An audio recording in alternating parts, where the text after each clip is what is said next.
ज्ञान मंथन में आपका हार्दिक अभिनंदन करते हैं। और अपने पिछले वीडियो में हमने आपको बताए थे महाभारत युद्ध काल से जुड़े हुए 5 रहस्यमयी व्यक्तियों के बारे में। आज हम अपने इस वीडियो में बतला रहे हैं महाभारत युद्ध से जुड़े हुए 5 और रहस्यमयी व्यक्तियों के बारे में। तो चलिए शुरू करते हैं। महाभारत युद्ध काल से जुड़े हुए 6ठे रहस्यमयी व्यक्ति थे भीम। कुंती वायु के पुत्र थे भीम, अर्थात पवन पुत्र भीम। भीम में 1000 हाथियों का बल था। युद्ध में भीम से ज्यादा शक्तिशाली उनका पुत्र घटोत्कच ही था। घटोत्कच का पुत्र बर्बरिक था। उन्होंने एक बार अपनी भुजाओं से नर्मदा नदी के प्रवाह को रोक दिया था। युद्ध में भीम से ज्यादा शक्तिशाली सिर्फ उनका पुत्र ही था। लेकिन भीम में यह 1000 हाथियों का बल कहां से और कैसे आया?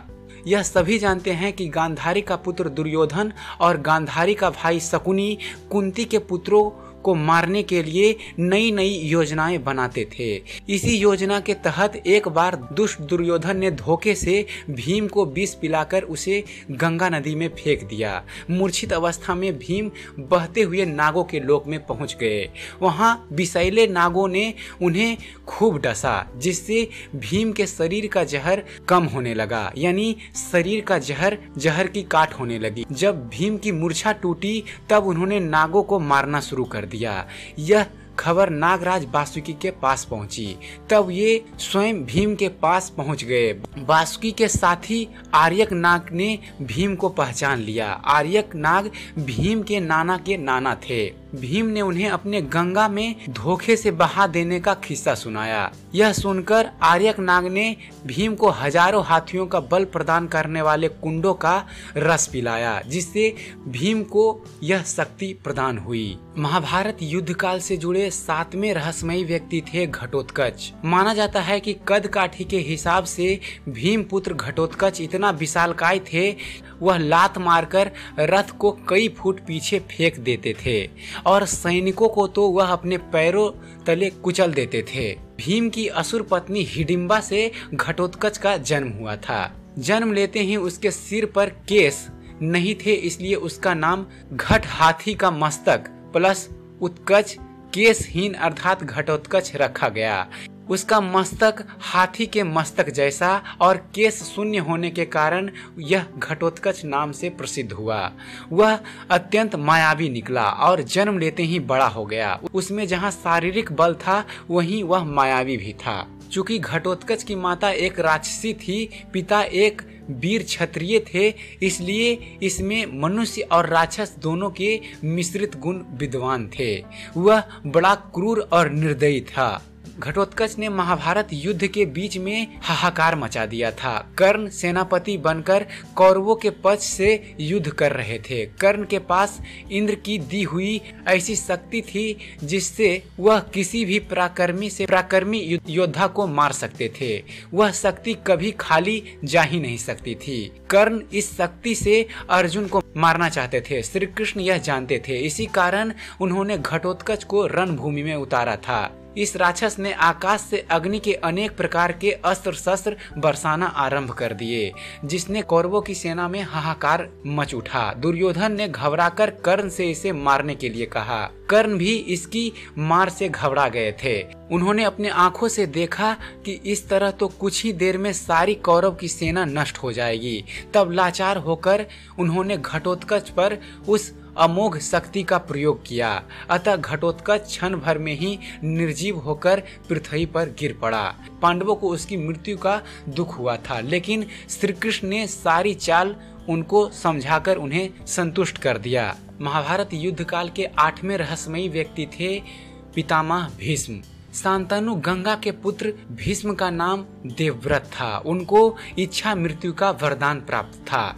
भीष्म के सरसैया पर लेटने की खबर फैलने पर कौरवों की सेना में हाहाकार मच जाता है। दोनों दलों सैनिक और सेनापति युद्ध करना छोड़कर भीष्म के पास एकत्र हो जाते हैं। दोनों दलों के राजाओं से भीष्म कहते हैं, राज्यगण मेरा सिर नीचे लटक रहा है, मुझे उपयुक्त तकिया चाहिए। उनके एक आदेश पर तमाम राजा और योद्धा मूल्यवान और तरह तरह के तकिए ले आते हैं, किंतु भीष्म उनमें से एक को भी ना लेकर मुस्कुराकर कहते हैं, ये तकिए वीर सैया के काम में आने योग्य नहीं है राजन। फिर वे अर्जुन की ओर देखकर कहते हैं, बेटा तुम ही क्षत्रिय धर्म के विद्वान हो, क्या तुम मुझे उपयुक्त तकिया दे सकते हो?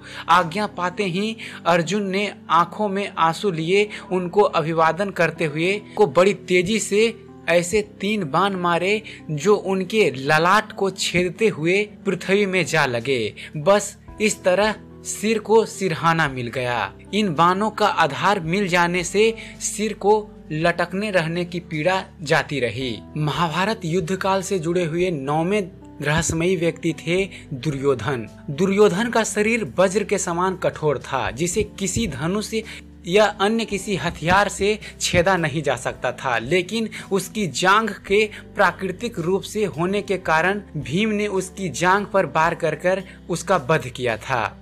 दुर्योधन का यह वज्र समान शरीर उनकी माता गांधारी के देखने के कारण बना था। माता ने उन्हें पूर्णतः नग्न होकर उनके समक्ष आने को कहा था, लेकिन श्री कृष्ण द्वारा उनकी बुद्धि को मोड़ देने के कारण दुर्योधन अपने गुप्तांगों को छुपाकर माता के समक्ष गए थे, इसलिए उनका उतना हिस्सा कमजोर रह गया था।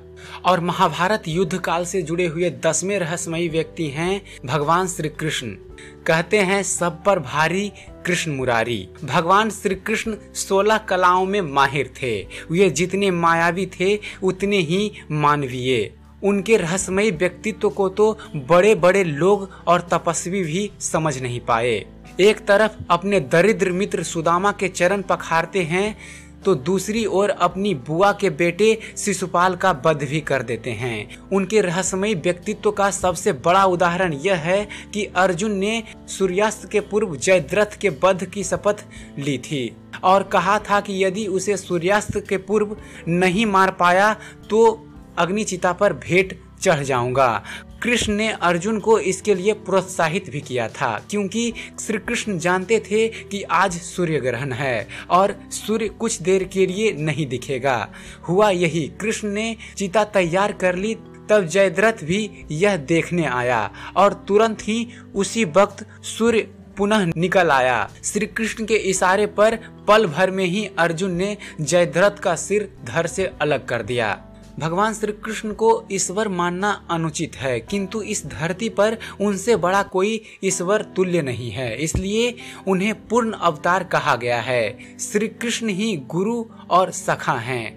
कृष्ण ही भगवान हैं, अन्य कोई भगवान नहीं। श्री कृष्ण ही है राजनीति, धर्म, दर्शन और योग का पूर्ण वक्तत्व। कृष्ण को जानना और उन्हीं की भक्ति करना ही हिंदुत्व का भक्ति मार्ग है। अन्य की भक्ति सिर्फ भ्रम, भटकाव और निर्णयहीनता के मार्ग पर ले जाती है। भज गोविंदम मूढ़ मते। तो आशा करता हूँ आपको महाभारत के रहस्यमयी व्यक्तियों पर बनाया गया हमारा ये वीडियो पसंद आया होगा।